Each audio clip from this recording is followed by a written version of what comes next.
A very good afternoon to us. I trust that we are doing well. I want to welcome you to our Wednesday Bible studies that we usually have here at Monte Cristo Baptist Church. I trust that we are doing well and we are keeping safe, particularly in this time. We continue to pray for one another and we continue to depend on God even as we are in this particular situation. Let's continue to pray for one another even as we are all at our respective homes, even as we are all facing the pandemic, and continue to pray for the other nations that indeed, even as they will be faced with different circumstances, that indeed we continue to put them into our prayers and continue to plead to God on their behalf, considering particularly even those who are heavily affected by this present circumstance. We also want to thank you for taking time always to listen, either the messages on WhatsApp or even going to YouTube and listening to the messages. The aim is for us to continue together, be in God's word, in fellowship as we encourage one another. Pray, Lord, and I pray much that we continue to take time to listen. If it's on a Wednesday, the same time that we even used to have Bible studies, or another time, take time to listen, to open your Bible, go through on Sundays. Apologies, yes, sometimes the sermon are uploaded a bit late, but may I encourage us that we take some time and invest that particular small time we have into taking out our Bibles and notebook with, and we follow together through the teachings. But the aim of the teachings are also helpful, that indeed they teach us on how to study our Bibles and what to learn from our Bibles as we together we encourage one another. This day we are finding ourselves again in the book of Philippians, as in the Bible studies. That's where we will be spending our time. The aim of this Bible studies is not really to take on every detail or preach through it, but is to run through it and get an overview picture of what every verse, what every chapter is pointing us to. And this day again, I will start off from verses 12 of chapter 1 until verse 18. So today we will do verse 12 until verse 18 of chapter 1. Again, the aim is to run through and see what we can learn there concerning Paul, concerning the gospel, concerning our life here on earth, and how do these specific verses apply to our daily life now, and how we are to live by them. Let us pray. God in heaven, we give you thanks in that you are God. And that, Lord, you are orchestrating all events of life by your glory, by your pleasure, for your goodwill, for the sake of your church. Lord, you are alive and you are on your throne. God, we also want to dedicate this time into your hands, particularly even here, cases in Namibia, they are rising. And many are panicking concerning the COVID-19. And it's not only us, but the whole world is affected by this crisis. God, we continue to dedicate it into your hands and all ourselves into your hands. Pray, Lord, that may your comfort and may your assurance even right now be alive and refresh our hearts and point us to the everlasting joy that we have in you.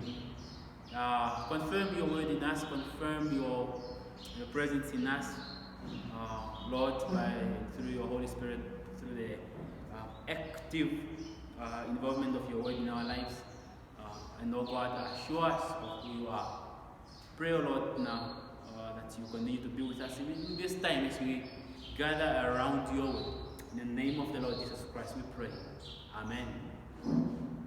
As we have begun the book of Philippians last week, we have examined the first 11 verses. And in the first 11 verses there, as we were reading through, we observed 9 qualities or 9 attributes that we can learn from these particular verses in this chapter 1. And we picked up 9, and then the first was servanthood there in verse 1. How that we are to be servants of Christ. And then the quality there, how that we're not just slaves, and how that maybe God punishes and bosses us around.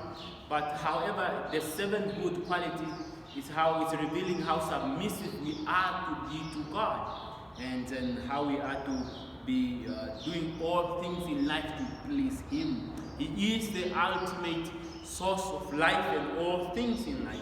And everything in life for us, we are to direct it towards Him. No wonder glory goes to Him. And in that particular aspect lies our joy, lies our true joy. In us glorifying God, we find our true enjoyment in life. In us prioritizing God, in involving our life to God and giving Him all that we can and all our might. That's actually where true joy in this particular life lies. We saw how we are to be thankful. And then lastly, in those qualities, we saw how that we are to be concerned about the good of others. The ultimate good of others. The eternal good of others. As we saw Paul telling the Philippians his prayer, or what he prays to them. And let me read that as we, and then for that now to be our bridge as we move on today. From verses 9 there, 9 to 11. And it is my prayer that your love may abound more and more, and with knowledge and all discernment, so that you may approve what is excellent, and so be pure and blameless for the day of Christ, filled with the fruit of righteousness that comes through Jesus Christ, to the knowledge and praise of God. And so Paul's desire for the Philippians, Paul's wanting and longing, the goodness which he wants to see in the Philippians right now and forever to be mounting up more and more, is the knowledge of God, is their godliness, is how that forever they grow in holiness and be set apart for God. That's an ultimate good.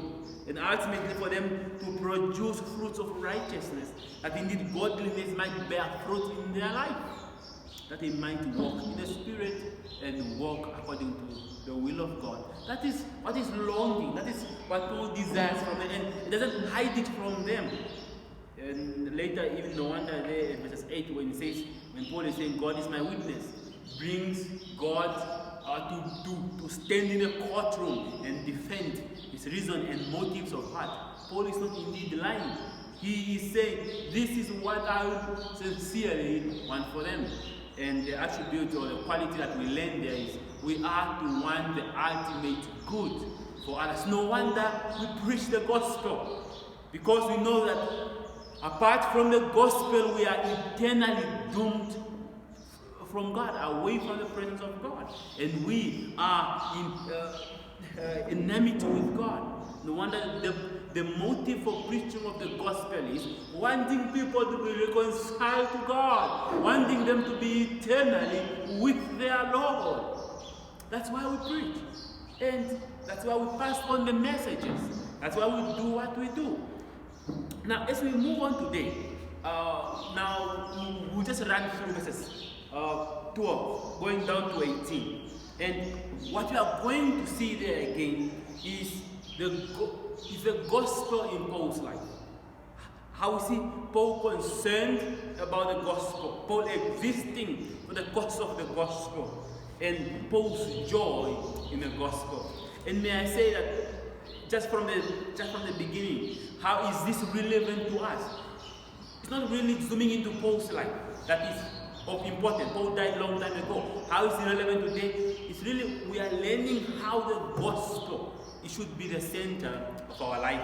How the gospel is a source of our existence. How the gospel is a source of life and source of work. Whatever we do, our motives, our purpose in everything must be motivated for the cause of Christ, for the work of Christ. And then we are going to see the outcomes. What should be our longing of the outcomes on whatever we do. And then lastly, if a microscope is zoomed at our hearts, or a lens is zoomed at our hearts, what is the motive? What is inspiring us? basically what is the source of joy that is inspiring and activating, motivating everything that we do. And we are going to see that in a moment. And maybe allow me to begin this session by elaborating more on the gospel before we go to the story. The gospel, if you are to open the book of Romans in chapter 1, I think it's important for us to begin here today. What is the gospel all about? Gospel is Romans chapter 1. Let me read the first beginning verse. It says, Paul, a servant of Jesus Christ, called to be an apostle, set apart for the gospel of God. But the gospel is the gospel of God. It's about God. It's concerning God. It's about God's relation to whatever the gospel will talk about. So God is at the center of the gospel. And then say, so it's not a man's thing. It's not something invented by us. It's not something invented, as some will say, invented by the whites to colonize the blacks. But this is the gospel of God. And no one can claim its origin or its initiation. And then so what did God do?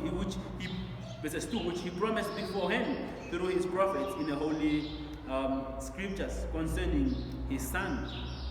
Now, which God promised, meaning it's not something of 21st or 18th or the civilization era or the Enlightenment era.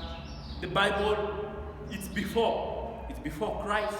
It's before the years of AD. It's in the God began it long ago through his prophets in the Old Testament, in the time of the beast. It's before Christ. It's our calendars, we will put it.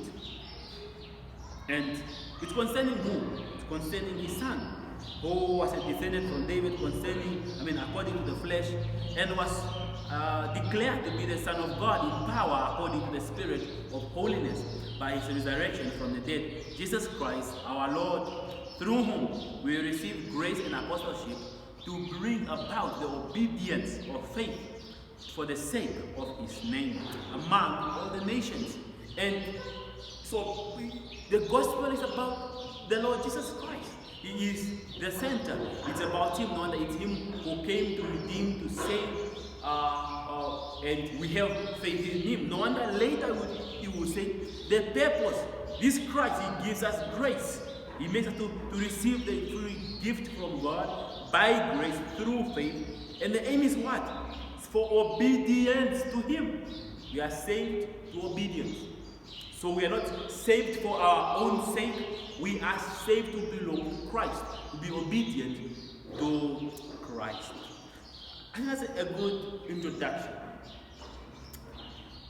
And now to branch it off into Philippians. The gospel is not just one area in our life. Our lives are not divided into categories or maybe trichotomy or dichotomies, no, different categories in life. We are one. And who you are, the gospel is not one small area or one small aspect in your life, but it's who you are. You don't have a church life and your life or my life or my work life and my home life and my church life, trichotomy. But you are who you are. You are one. Therefore, the gospel is there to permeate, to influence every area of life. At church, the gospel should take center. At home, the gospel should take center. At work, the gospel should take center. No wonder the gospel transforms. It doesn't just transform us in one area of our life, but in every area. The gospel teaches us to love God with all our heart, with all our mind. That indeed, it teaches us to love our neighbors. That the love of God, that what outflows and is reflected by how I love my neighbor, how I love my fellow man, whether female or male, whatever color they have, whatever nationality they are. The gospel flows. And It's the same gospel, it's the same power, and it's the same implication. Just as how the love of God makes me love my neighbor, the implication of the gospel is that as the gospel has transformed me, my work relation must change. My motives of work must change. And at the center is the outcome which shines forth is Christ-likeness, the character of Christ, shining through our work, shining through our relationships. So we are to understand that we don't have a church life, we don't have a work life. We have one life, and the gospel is to permeate and influence every area of our life. So that whatever we do, wherever we are, the gospel shines forth. Godliness shines forth. We are created by God and for God. Saved by God and for God. We are not saved to belong to ourselves. We are not saved to be good. God didn't save us so that we can start achieving or doing good works for ourselves, you know. Now you are a criminal. And then all of a sudden you become a good person. You see now you are a good person. Now you work for yourself. And you just, no, it's not about you. God, Jesus Christ, gospel is at the center of it all. It's the outshining that should be there. It should be the one that is being broadcast. Godliness, Christ likeness. Now we see that in Paul's life, this is going to tell us the motives and what he's doing, what's going on with him in a moment. As we are getting into verse 12, we know that as Paul is writing this letter, Paul is in prison. Paul is probably under home arrest in Rome. And as he's writing to the Philippians also are aware that Paul is in prison. No wonder they send prophetess to him. They send him to come to them so that they have sent may be of help to them and help him and serve him while he is in chains. However, as Paul is in prison, and then probably the hearts of the Philippians are discouraged. They probably are thinking what is going on, is a gospel going on, or why is Paul in prison? And Paul helps them by helping them for their minds to be properly connect and properly view and have a healthy view of life, a healthy view of things. And in that, the implied commands, the implied principle that Paul wanted to pass on to the Philippians is how the gospel is to permeate their life and every aspect in their life.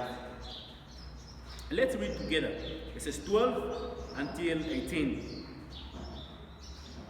I want you to know, brothers, that what has happened to me has really served to advance the gospel, so that it has become known throughout the whole imperial guard and to all the rest that my imprisonment is for Christ. And most of the brothers, having become confident in the Lord of my imprisonment, are much more bold to speak the word without fear. Some indeed preach Christ from envy and rivalry, but others from goodwill. The latter do it out of love, knowing that I am put here for the defense of the gospel.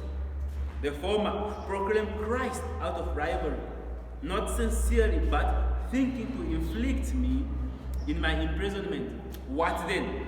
Only that in every way, whether in pretense or in truth, Christ is proclaimed, and in that I rejoice. Yes, I will rejoice. What a wonderful text. Verses 12. Verse 12, we learn how that we exist for the gospel and the course of our life, the effect of life, the implication of life, the course of whatever you do, the reason of whatever you do and whatever outcome comes in your life.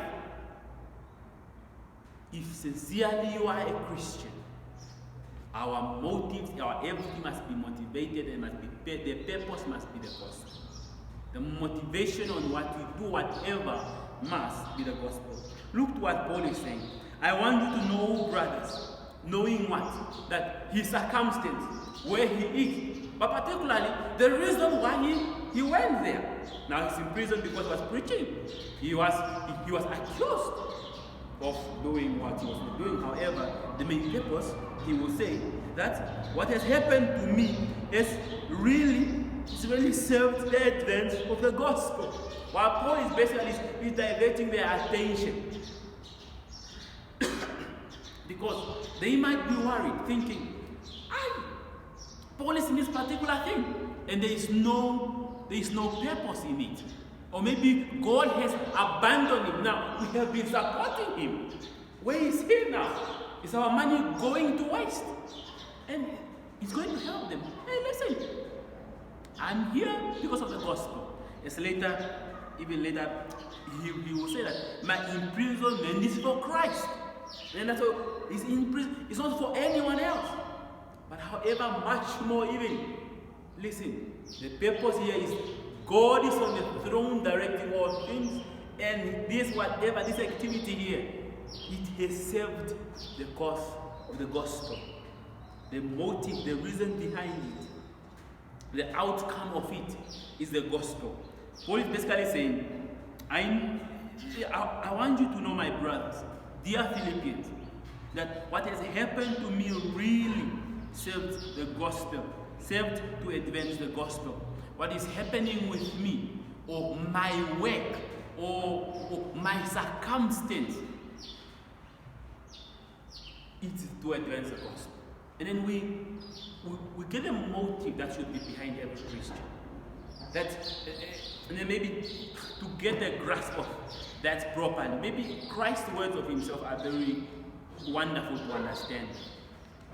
And we get this in Matthew chapter 5, as we know it as the Sermon on the Mount, as Jesus Christ speaks to his disciples.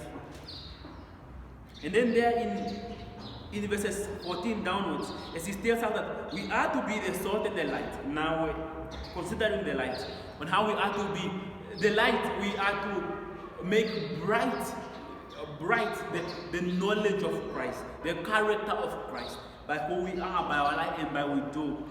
Observe Matthew chapter 5, verses 14 until 16. You are the light of the world. A city on a hill cannot be hidden. Nor do people light a lamp and put it under a basket, or but on a stand, and it gives light to all in the house. In the same way, or in the same manner, let your light shine before others, so that they may see your good works and give glory to your Father who is in heaven. The outcome. What is the outcome? The outcome should be to give glory to God. It's for God to be seen. Something must be seen. And what Paul is saying here that, listen, the outcome of my imprisonment, or the outcome of my consequences of the work I do, is the gospel. It has advanced the knowledge, the awareness, the proclamation of the gospel. And what we learn there is, whatever we do, your work, the result that comes out of your work, the result from your life. The question is like that you should ask, that you, as you are sitting by yourself, recalling how your day was, did I, by my life, by my action, by my motives, which resulted into whatever action, by my work at the office, by my interaction with this particular so-and-so, did I serve to advance the gospel? Did I shine something of godliness? And this is a challenge that should come to all of us. That we do what we do for the cause of the gospel. To spend and be spent for the cause of the gospel. Let's learn that. Let's run after that. let's copy, let's emulate Paul, even as he emulates Christ. Second, let's move on. Verses 13, he gives a reason. So that it has become known throughout the whole imperial guard and to all the rest that my imprisonment is for Christ. And then I think it's good to take that point with verses 14. And most of the brothers, having become confident in the Lord by my imprisonment, are much more bold to speak the word without fear. What Paul is going to say in these two verses, it's exactly the same thing as Christ says in Matthew chapter 5, the verse that we just previously read, on how that we are to shine forth the light that is in us, and our good work shows something to others. So others will see the good work and glorify God at the end of the day. So what Paul is basically saying is that whatever has gone or happened to me, my work, what I do, the consequences, the outcomes, the result, it gives two things. Two things to two kinds of people. The outcomes to those who are seeing. Two people are in view. The outward, everyone else. That's one. And then the second, to my former people, to my fellow people, to the Christians. So, to the outward world, Paul is saying, they know now who is at the center. That it's not just about me and how as some will say, I have become a foolish person. To the point whereby I'm now in prison in Rome for my foolishness, for my awkwardness. But they have now understood what actually Paul is doing, or what this guy is spreading. They now know Christ, that it is all about him and it's for Christ. And to the other group, to his fellow believers, to the inner circles, who know him, who are aware of him, including the Philippians. What does he want them to have? They must also know that Paul is there for the gospel. Paul's desire and longing for them is for them to be motivated and have confidence in the gospel. That indeed them also, that they must rejoice and they must not think that God is not working. God has abandoned his work. God has let go of Paul. But they must all the more, like Paul, become confident and let God work through their circumstance and allow God to work through whatever they are doing, and for them to have confidence in God that God is working. And an implication thought that Paul brings out in verse 12 is that God is working. No wonder my work, what has happened to me, has served to advance the gospel. That through the work of Paul, the gospel is going well. The gospel is going forward. Through the imprisonment, through the chains, through the tough beating, the gospel is going forward. Listen, through your work, God can work through your work. God, you can bring out godliness. You can show God. You can display God. You can reveal God. Because God is on throne and can work in your work. Wherever you are. To your children, even you, a mom who sits at home, who's just taking care of your children at home, you are there to reveal God to your children. And then now secondly, is how that since God is working, since God is on the throne, and he can work through our circumstances, we are there to show people and to reveal people nothing other than Christ, not ourselves. We are not the center. To the outside world, there in verses 13 there, Paul is not wanting the people outside, all the rest of people, to feel pity of himself and then to say, oh, how this guy is doing something and he's so self-confident, pointing everything towards him. But he wants people to realize whatever is happening, whatever he's doing, it's the cause of Christ. And for the believers, he doesn't want himself to feel self-pity or feel pity of him. But he wants them to see the work of God, what God is doing, so that them also can have confidence. No wonder he says in verses 14, and most of the brothers, having become confident in the Lord of my imprisonment, or by my imprisonment, are much more bold to speak the word without fear. Two thoughts here, and then we move on. The first thought is here. Your work. As you are at your work, you are there to show unbelievers, people who are not Christian.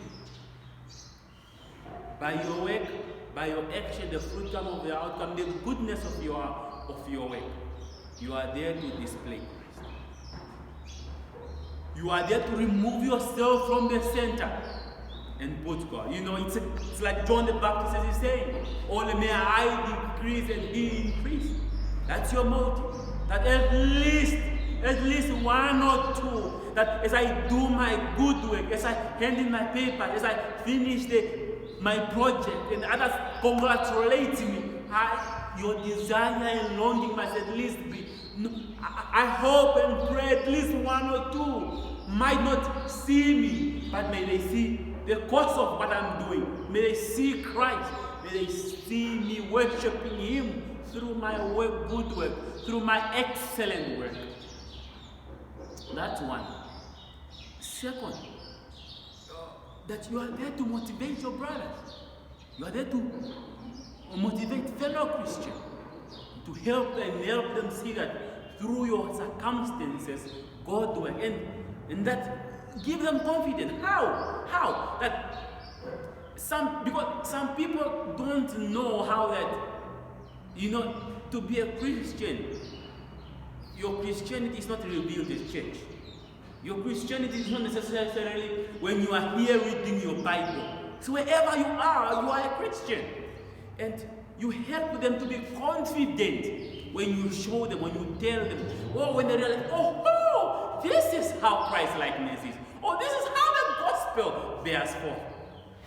And then, so now, for your fellow Christians, as you meet together, you are not necessarily there, to make sure you stand out. No, I'm the so-so, I'm the CEO of whatever, and try to, intimidate them per se, and then, and for them to like you, and to like you, or for you to have a different status, different from them.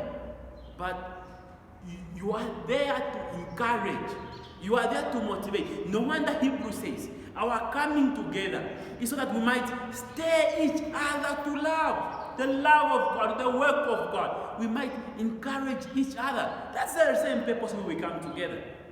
And so then the second thought is that as we come together, the motive behind that you have for your fellow Christian is to stimulate joy, is to stimulate confidence and boldness, so that they also may speak and without fear in their work. So that a security guard also may have confidence, knowing that, since that so and so is a police officer, and they are doing their work exactly, and even their work is much tougher than mine, I can do the same. And without fear, they will present Christ also in their sphere of work. That should be two things that we should always be in the lookout for. Let's end with verses 15 going downwards, where we see then the source of joy in our life. Some indeed preach Christ from envy and rivalry, but others from goodwill. The latter do it out of love, knowing that I am put here for the defense of the gospel. The former proclaim Christ out of rivalry, not sincerely, but thinking to inflict me in my imprisonment. What then? Only that in every way, whether in pretense or in truth, Christ is proclaimed. And in that I rejoice, and yes, I will rejoice. Not to miss the main purpose, Paul is basically saying is, I take joy when indeed people are displaying Christ. When indeed Christ is preached. I take joy when Christ is made known. whether people motives are maybe to show off and say, yes, for Jesus' sake, whether they display Christ just for the sake, but it's them at the center, I'm thankful.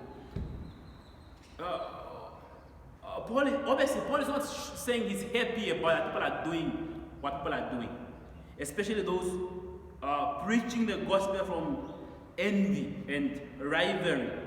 Now here it is, Paul is not saying he rejected the people preaching false gospel. No, it's people preaching the true gospel from wrong motives. There's a difference between what Paul is saying here and when you go to Galatians. When you go into Galatians, Paul calls the Galatians, you foolish! How can you accept the preaching of those which is wrong? Another false gospel, which is not a gospel at all. It's a different thing here.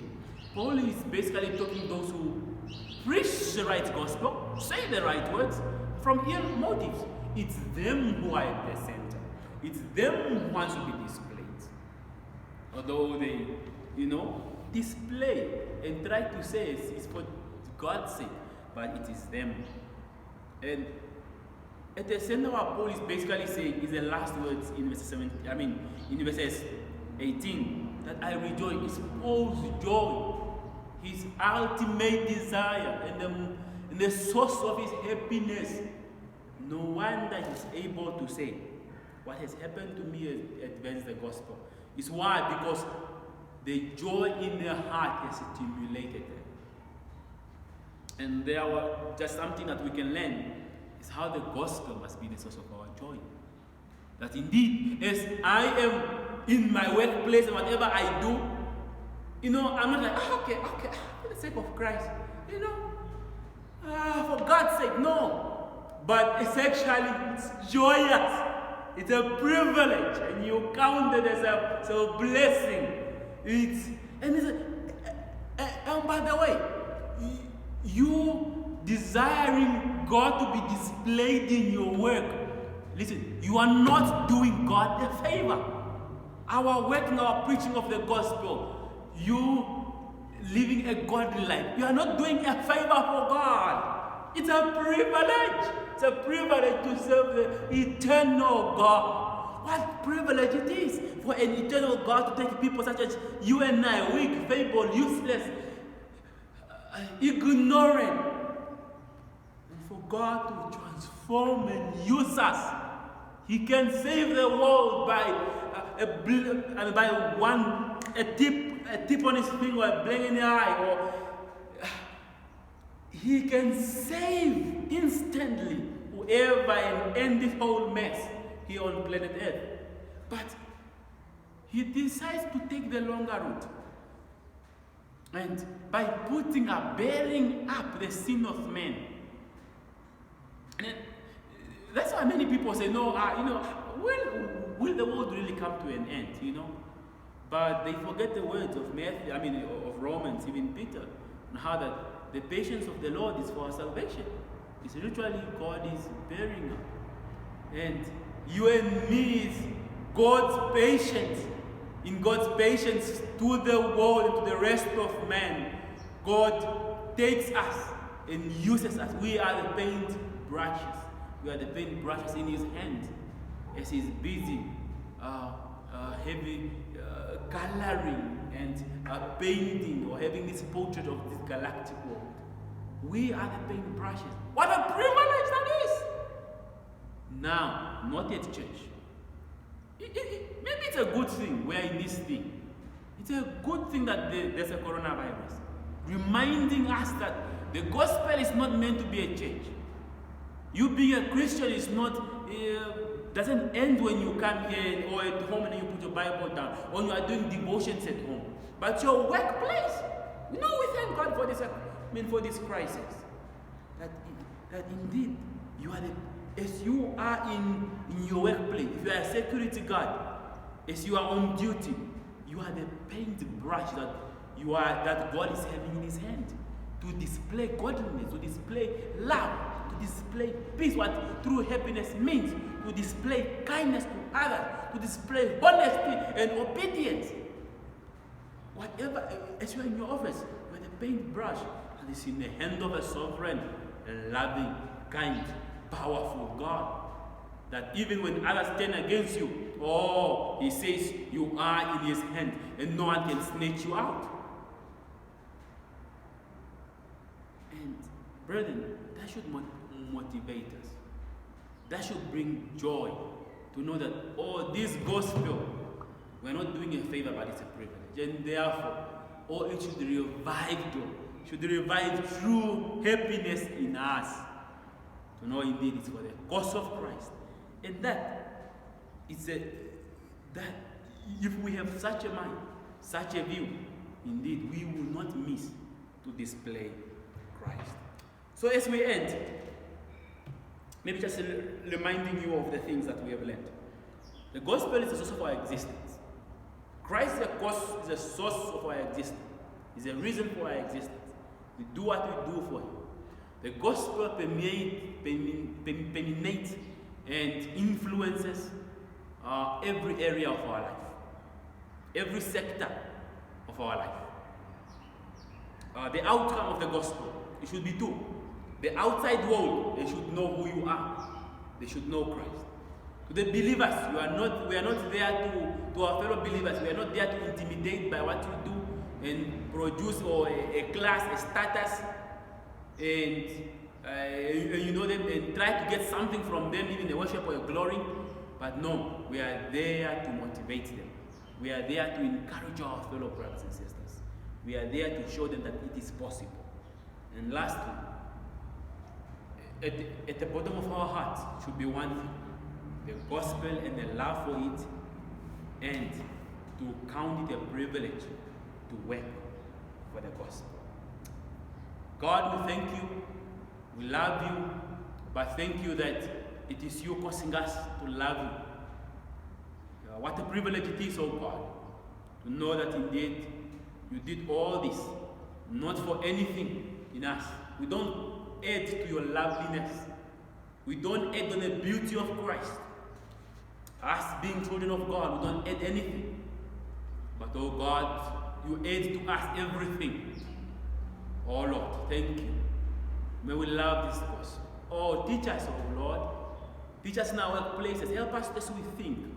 As we think through how I can display today Christ in what I'm doing. That indeed it might be, the gospel might be applied in my life. Show us yourself. Show us godliness.